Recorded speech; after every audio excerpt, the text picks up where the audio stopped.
The Federal Highway Administration says only 7 or 8 charging stations have been produced with a $7.5 billion investment that taxpayers made back in 2021. Why isn't that happening more quickly? So the president's goal is to have 500,000 chargers up by the end of this decade. Now, in order to do a charger, it's more than just plunking a small device into the ground. There's utility work, and this is also really a new category of federal investment. But we've been working with each of the 50 states. Every one of them is getting formula dollars to do this work, engaging them in the first handful, again, by 2030, 500,000 chargers. And the very first handful of chargers are now already being physically built. So I appreciate that Pete Buttigieg pretends to be offended by what I said. I think Pete should be offended by the fact that under his leadership as Secretary of Transportation, the government took in $8 billion to build 7 electric vehicle charging facilities at a time when Americans are paying 45% more for the gas that transports them to work.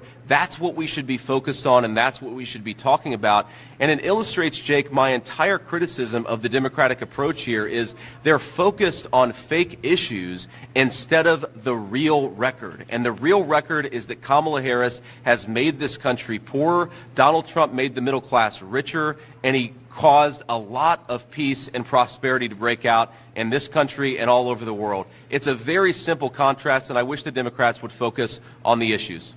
All right, guys, so we got to talk about FCC Commissioner humiliating Kamala Harris in Congress as he testifies about the disaster that the Biden-Kamala Harris policies have been to this country, okay? And one of the reasons why Joe Biden and Kamala Harris's policies have been a disaster is because Democrats cannot be trusted to be competent when it comes to implementing the things that they say that they're going to do.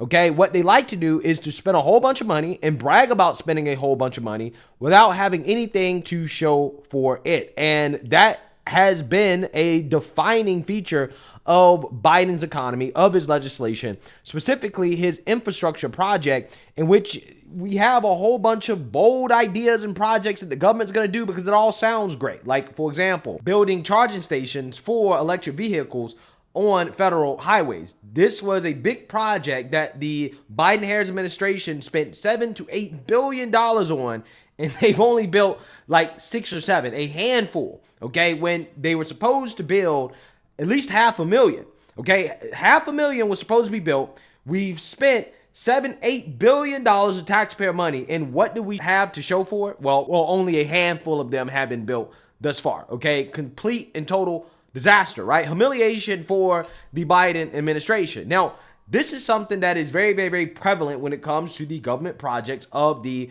Biden-Harris administration, because this is not the only project where a bunch of money has been spent, but yet the American people have nothing to show for it, okay? Like, for example, what we have to talk about here today is this big internet/broadband project that the government is trying to do, where they're trying to expand access to internet for people living in hard to reach areas of the country, like, for example, rural America. Now, I know this sounds great on paper, right? It sounds great to say, hey, the government is helping people in rural areas get access to internet, okay? And they're spending $40+ billion investing in internet for rural America. However, the problem is that although this sounds great on paper, the actual implementation of this has been a disaster, because despite the fact that we've spent $40+ billion on this project, nobody has been connected to this internet that Joe Biden and Kamala Harris promised the American people, okay? And it just really shows you how much competence matters in leadership, right? If you have leadership that's not competent, you damn sure cannot trust them to handle big projects like this, spending a ton of money, and you really can't trust them to lead the government in this country. I think this is something that the American people should have learned through observing the incompetence of the Biden-Harris administration, okay? Because this is probably one of the most incompetent rollouts of a big government project that we've ever seen. And this is going to be exposed by FCC Commissioner Brendan Carr during this congressional hearing on Biden's disastrous policies for the country. So without further ado, let's get into it. In 2021, Vice President Harris agreed to lead the administration's signature $42 billion effort to extend internet service to millions of Americans. It's now been 1,000 39 days since that program was enacted.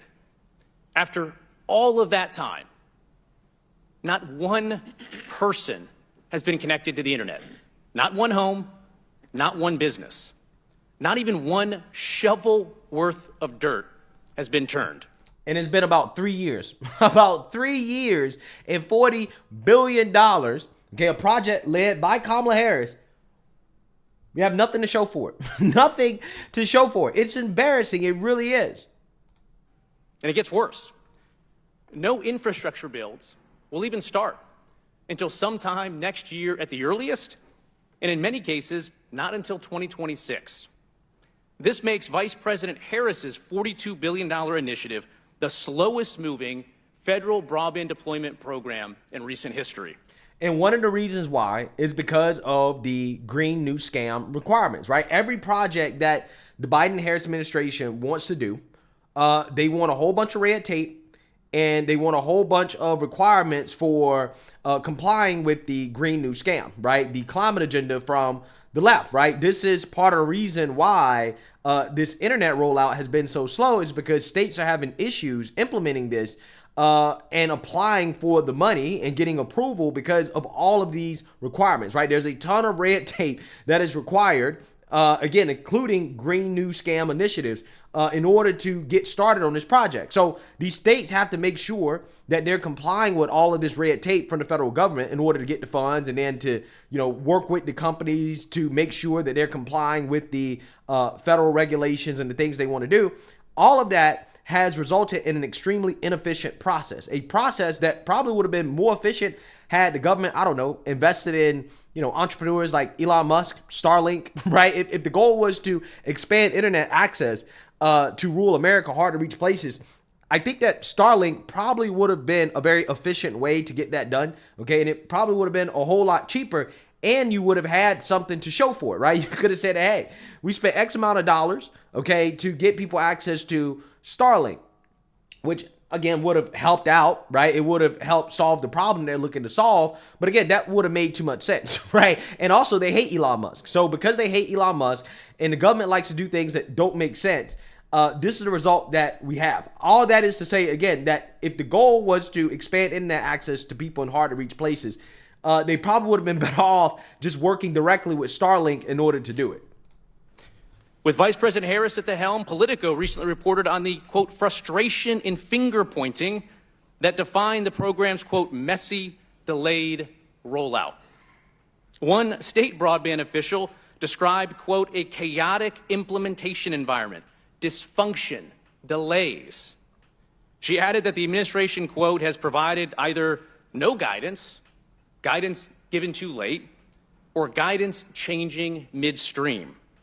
The administration, she said, is slowing states down. So what has the administration been doing over the last 1,039 days instead of connecting Americans? It's been advancing a wish list of progressive policy goals. The $42 billion program led by Vice President Harris is being used to push a climate change agenda, DEI requirements, price controls, preferences for government-run networks, and rules that will lead to wasteful overbuilding. All of this will leave rural communities behind. Frankly, it would not be the only time the Biden-Harris administration has left rural America behind. In 2020, the FCC secured a commitment from Starlink to provide internet to 640,000 homes and businesses for about $1,300 per location in federal support. But the government revoked that award last year after President Biden gave agencies the green light to go after Musk.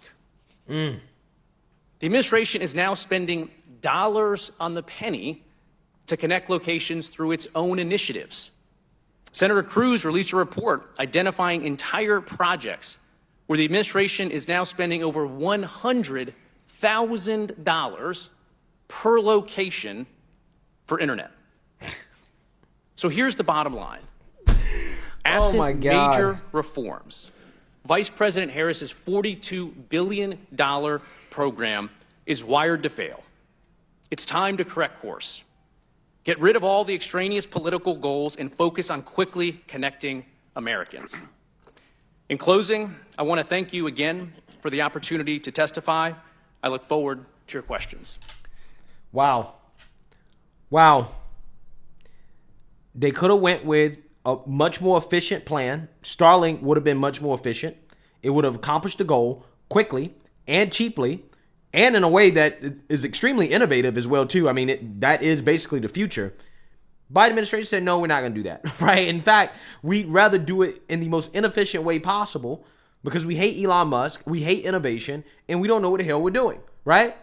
We just want to say we spent X amount of dollars on X, Y, and Z, but yet you actually didn't accomplish the goal that you set out to accomplish, right? This is just another example of the massive failures of the Biden-Kamala Harris administration. And this is why when Kamala Harris comes out here and promises to do all these things that sound great, to spend all this money, it's not something that the American people should buy into because she has not shown the competence to actually get things done in a way that is efficient and makes sense. The biggest problem with our government is that the government is inefficient, right? This is a classic example of a bureaucratic process filled with red tape, okay, over regulations, a whole bunch of ideological agendas driving this project into the dirt, right? Something that we spent a whole bunch of money on that will never get off the ground because of the incompetence of people like Kamala Harris. Now, if you compare that to Trump, right? Like, for example, when Trump says, hey, we're going to build a wall, Democrats and Republicans fought Trump tooth and nail on building that wall, but he still got it built, right? Now, did he get all of it built? No. And a lot of people criticize Trump for not getting it built all the way, but Trump fought tooth and nail to get the wall built, as much of it as he could, and he got it up, right? It was actually pretty efficient, right? Compared to this project from the Biden-Harris administration, in which nothing has started yet, right? Haven't seen anything. They don't have anything to show for all the money they spent, but yet they want you to believe that Kamala Harris is competent enough to actually lead this country? I mean, it's ludicrous, right? It's just nonsense, okay? Anybody that thinks that Kamala Harris is going to accomplish the things that she claims she's going to accomplish, all you got to do is look back at the Biden-Harris policies and look at all the money they spent on these projects that they didn't do, right? They didn't get it done, okay? So expecting her to get it done, something that she didn't do in the first 4 years, again, it just doesn't make sense. But with Trump, on the other hand, not only does he have a whole career of showing that he can get it done, but he has 4 years of his presidency showing that, hey, I can get it done, right? That I'm not going to hold up projects over unnecessary red tape and over the Green New Scam. We're going to get it done, and we're going to get it done efficiently, okay? And we're not going to waste taxpayer dollars because of our ideological biases, okay? Which is what is happening to the Biden-Harris administration. They're literally doing the most inefficient thing possible to accomplish a goal when you have a much more efficient path towards accomplishing that goal, that they decided, hey, we're not going to do that, okay, because we don't like the guy, right, that allows us to do that. So therefore, we'd rather just waste billions and billions and billions of taxpayer dollars to brag about accomplishing nothing. So let me know what you guys think. Make sure you like, comment, and subscribe. Most importantly, share a Black conservative perspective. Peace.